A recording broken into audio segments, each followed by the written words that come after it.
Okay, now, certainly playing with philosophical fire here, but what the pragmatist will do is buttress this derivation here with a certain number of social claims. And this is where we'll make a stronger connection to the value theory that is built into pragmatism. What the pragmatist will say is that if we come to believe that truth is subject, that truth is variable, if we believe deeply that we're an evolving universe and that our knowledge is partial, and so we have all of the appropriate epistemological and cognitive modesty that is appropriate here, we're going to put ourselves in a position to solve certain kinds of social problems much more efficiently, much more workably than the traditional philosophical alternatives allow us to do.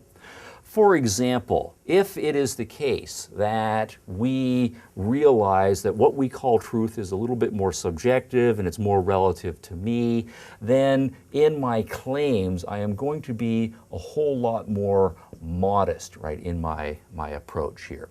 Instead, what I am not going to be is I'm not going to ever feel that I have got certainty. And what this is then going to mean is I'm never going to be dogmatic.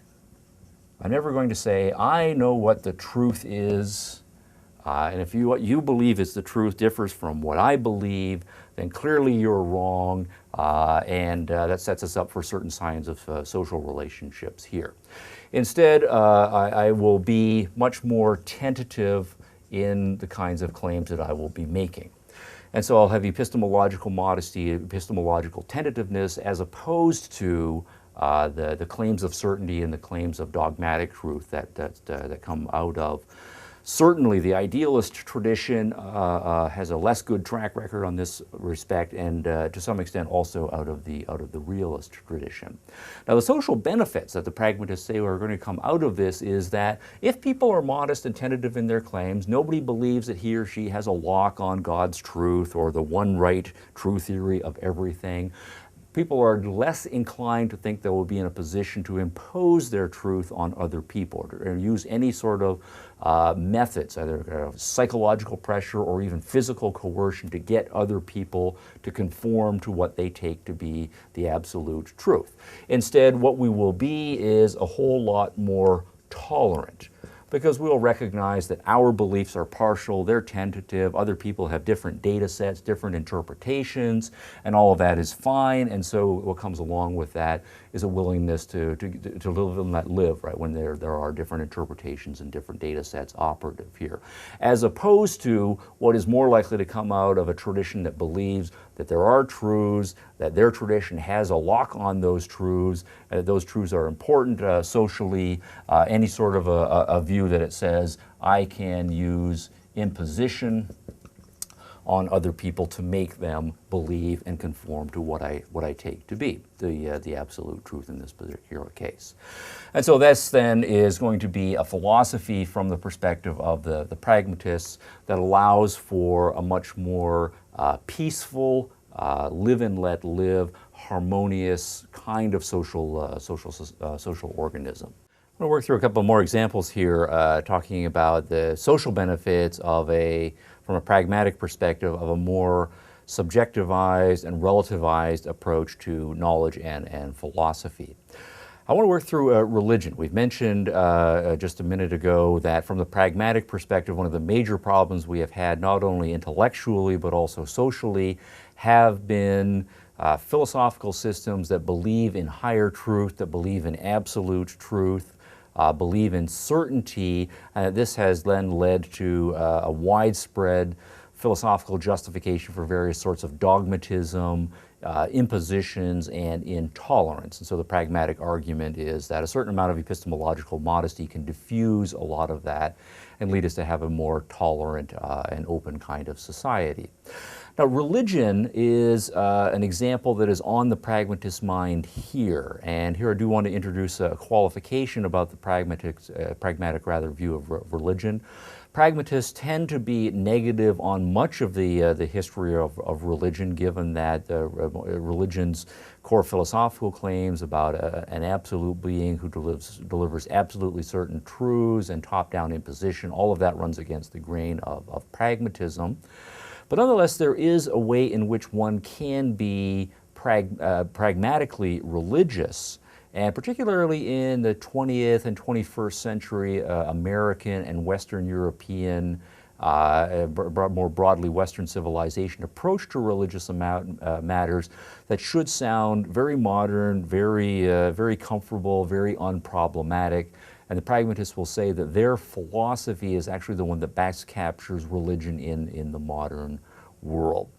So for example, though, let me start with a non-religious example. Let me use the example of Christmas time and Santa Claus. Right? Do you believe in Santa Claus? Well, probably not right at this point in your intellectual development.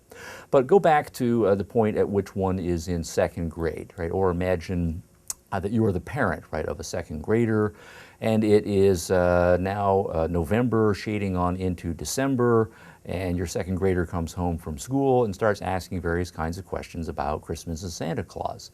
And this is because, of course, your second grader has been talking to those evil fourth graders who are planting all sorts of doubts in his or her mind about Santa Claus. And so your kid starts asking very reasonable questions like, is there really a Santa Claus? And how does Santa Claus get into our house? Because, you know, Santa is a big guy and our chimney is only this big and so forth. Can reindeer really fly? And that's a whole lot of houses all over the world. How does he really know who's naughty and who's nice? That seems a bit so much. All right, so the kid's asking all the kinds of questions that kids who are starting to doubt something that they didn't have questions about when they were younger. So they're starting to grow a little bit cognitively right at this point. What is the standard reaction? Right, pragmatists will ask and point out of most parents the first time these kinds of questions start to be raised by their second grader about the existence of Santa.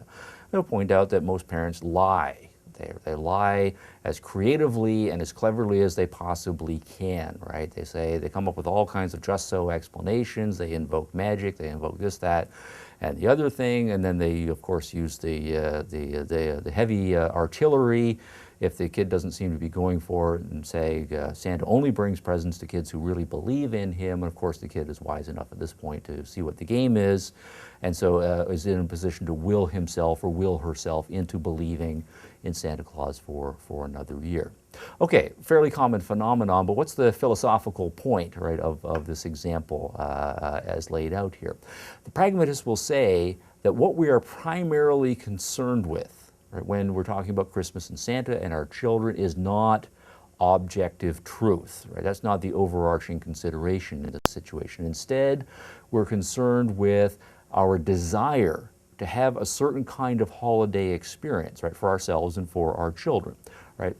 That we want to have our kids believe in Santa Claus as this benevolent, gift-giving individual, because that enriches the experience for them and it makes it more exciting for us because we get to play these sorts of games and we get to see, right, how excited and so forth our kids are about Santa.